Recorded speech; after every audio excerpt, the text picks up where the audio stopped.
a leading newspaper of Mumbai gave Raaz 0 stars. Actually, after Raaz released, I had a kind of a fallout with Mukerji, and then I had walked out of Vishesh Films for a while. So I have never in my films put in sex because, I think it is sex that makes the film work. Are you on better terms with Mukesh ji today? No, I am not in touch with him. And at that time, Bipasha and Dino were dating. Yeah.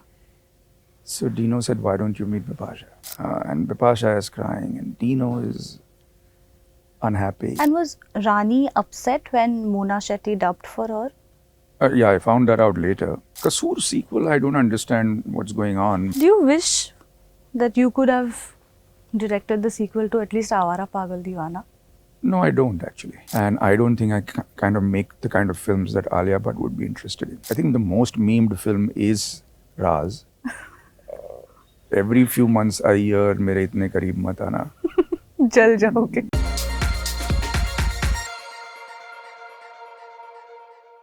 Hello everyone, welcome to Showsha. I am Titas Chowdhury in conversation with Vikram Bhatt. Hi sir, how are you? Very well, thank you.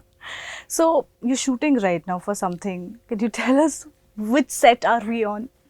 No, I'm not shooting. Okay. We are getting ready to construct a set. Okay.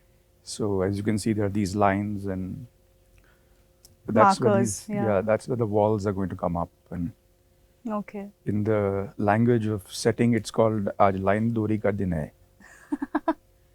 So that's what it is. Can you tell us something about this project yet, or it's too early? It's a little early, Okay. but you should be getting a press invite soon. Oh, lovely. We are waiting for that. So, let's start with this, your latest release, which was Bloody Ishq. What has been the response like? Well, the response has been like most of my films, where the public loves it and the critics thrash it. But I'm not a stranger to that. I get worried when I get 2.5 stars, 3 stars. I'm like, oh my God, what have I done? You wouldn't believe that a leading newspaper of Mumbai gave Raaz 0 stars. Really? Said rating not applicable. Wow. And Ghulam got 1 star. Ghulam got 1 star. Yeah. Oh my God. I think films become successful or unsuccessful in retrospect. Even 1920, which is now one of the classic horrors, Yeah. didn't get good ratings. 2, 2.5, 1.5, nothing over 2.5. Since you mentioned Raaz, I would just want to walk down the memory lane along with you and tell me, how did the idea to create a franchise, which was a relatively new concept at that time, come about? Or did you plan on making a franchise after Raaz release, the first one? Actually, after Raaz released, I had a kind of a fallout with Mukesh, and then I had walked out of Vishesh Films for a while. And that's when they made Raaz 2 with Mohit. So I wasn't really involved in the franchise of Raaz. But then when I came back, we made Raaz 3. This whole franchise thing is probably the trend of the late 2007s, 8s. I don't think there was any franchise before that.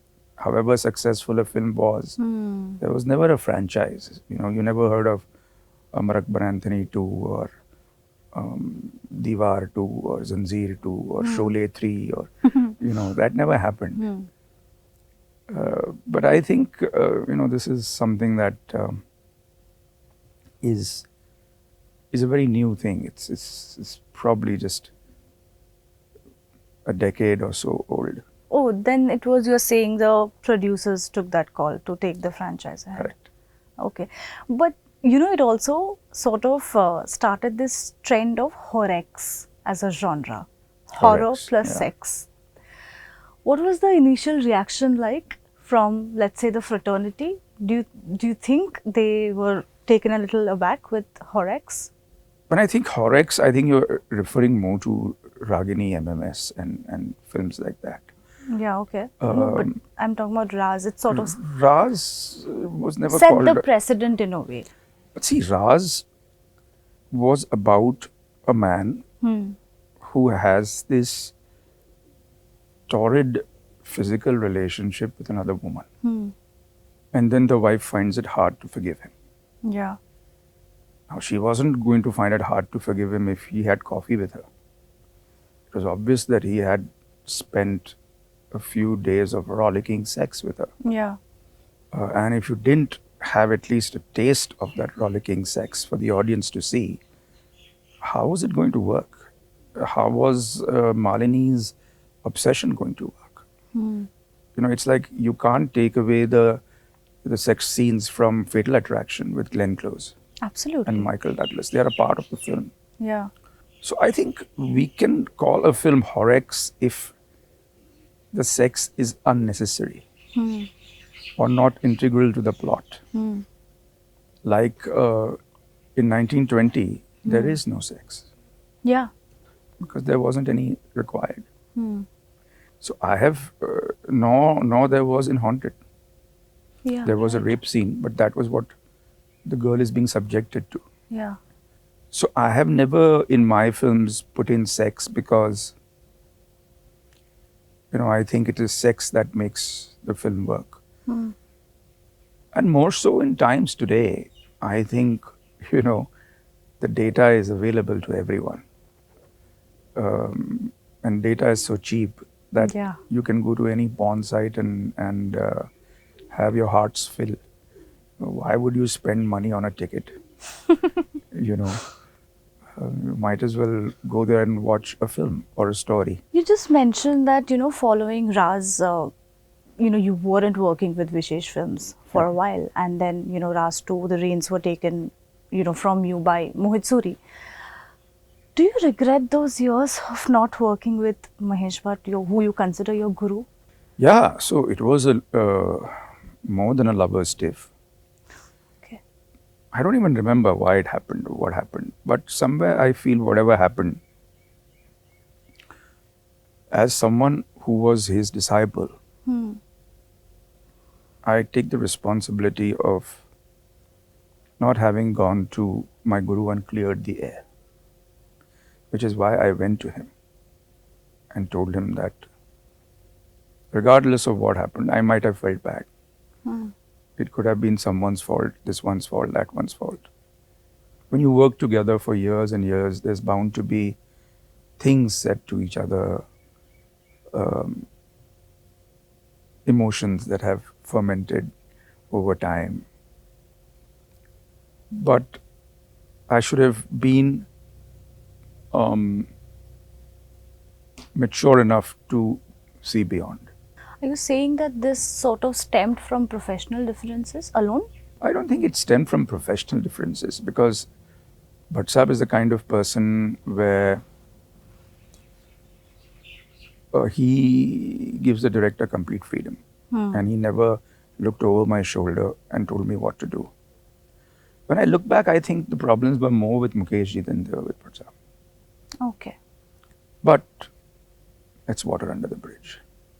Are you on better terms with Mukesh ji today? No, I have not in touch with him for the longest time. Yeah. And I choose to be on my boss's side. Okay, fair enough. Okay, going back to Raaz, because I love Raaz. Okay, I'm a fan. So, can you tell me the process of how? Because see, that was one film that gave a massive push to both Dino and Bipasha's careers as well. How did they come on board? Where did you, how did you come to know of them? Did auditions happen at that time? So actually, Dino was someone who Mukesh ji suggested. And I remember I was editing Kasur and he came to meet me. He had had a film before. So he had one film, but that hadn't done too well. But he was obviously a good-looking boy and had a career in front of him. And after Kasur, it was Lisa who was playing the role. And we did one schedule with Lisa and Dino. Yeah. Unfortunately, Lisa had some personal issues and she couldn't continue. And at that time, Bipasha and Dino were dating.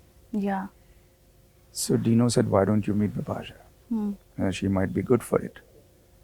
So I said, sure, if she does it.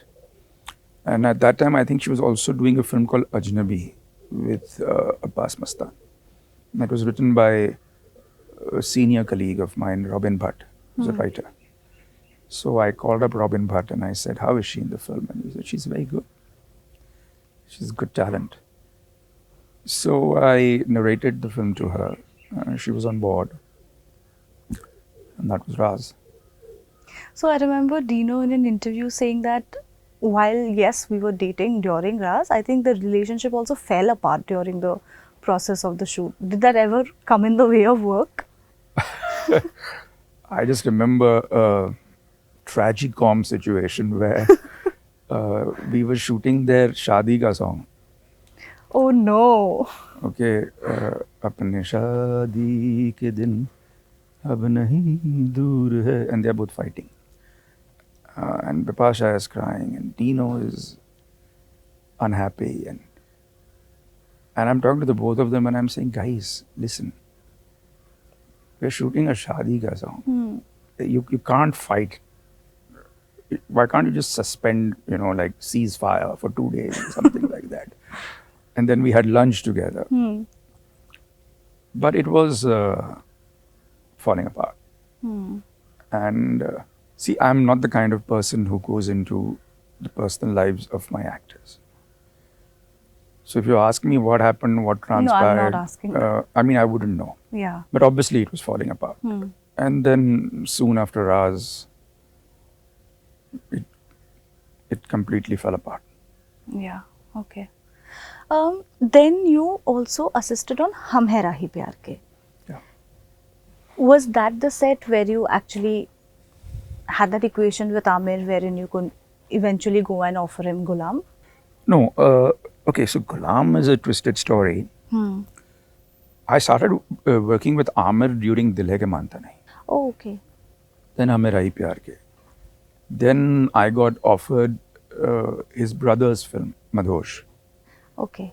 Which didn't do well, but I directed it. Then Ghulam I was supposed to do before WhatsApp. It wasn't called Ghulam at that time. I don't know what it was called. And then my first film, Janam, flopped. So Mukesh ji threw me out of the company. And this Aamir Khan film was taken away from me. And then as luck would have it, I started working again with them, and then I did Fareb, and Fareb was successful. And then came a point in time where Mahesh Bhatt decided that he wasn't going to be someone who would do nothing but Ghulam. He said that it's not so important for me. And Aamir wanted someone very, very dedicated. So it came back to me. So that was, I think, how Ghulam came to me. And you said that you are still, I mean, you do talk to Aamir Khan, even though not regularly. Was there never a conversation to work together? I think there was. But by then I had also gone a different way. Was doing Kasoor, and then I had done Raaz, and then I had done Awara Pagal Deewana.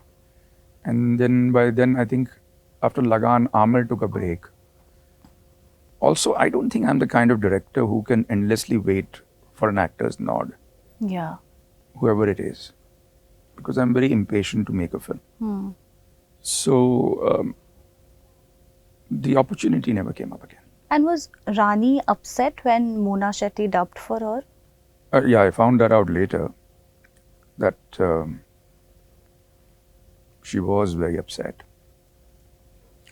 I think she was more upset because no one told her. Oh. And that's what she told me recently, after all these years. But I don't think it was a kind of a conspiracy against her or something of that sort. It was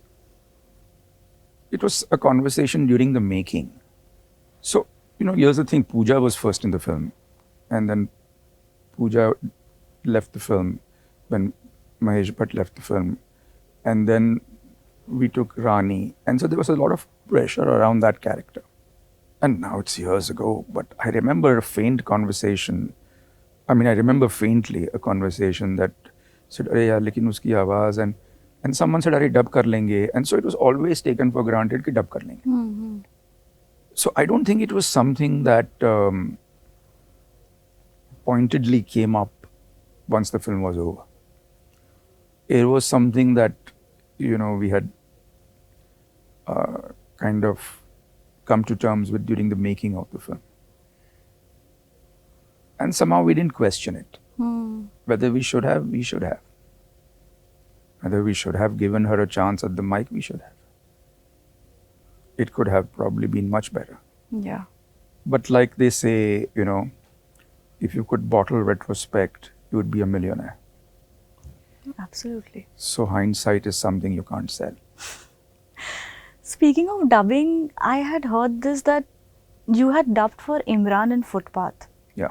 And why so? Because he didn't know how to dub. Okay. And he told me that, he would end up spoiling his performance. Okay. So he said, "Yaar Vikram, tu hi dub kar le." He was an AD on the sets of Kasur. Just for 10 days. That's it. I was speaking to him it's been a month now, and he said that, I used to be very arrogant back then when, of course, Kasur, the few days that he worked on that set, and then when he started his acting career. He said that मुझे लगता था कि क्या है, what is this film industry, I never took them seriously. I never took the people working on a film set seriously. I was very arrogant and brash. Did you see that side to him? No, honestly. Okay.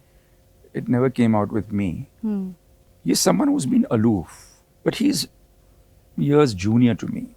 So it was not like he was my friend in the first place. That, I would see a change or something like that. Yeah. But this question probably would be better suited for, his contemporaries or his Okay.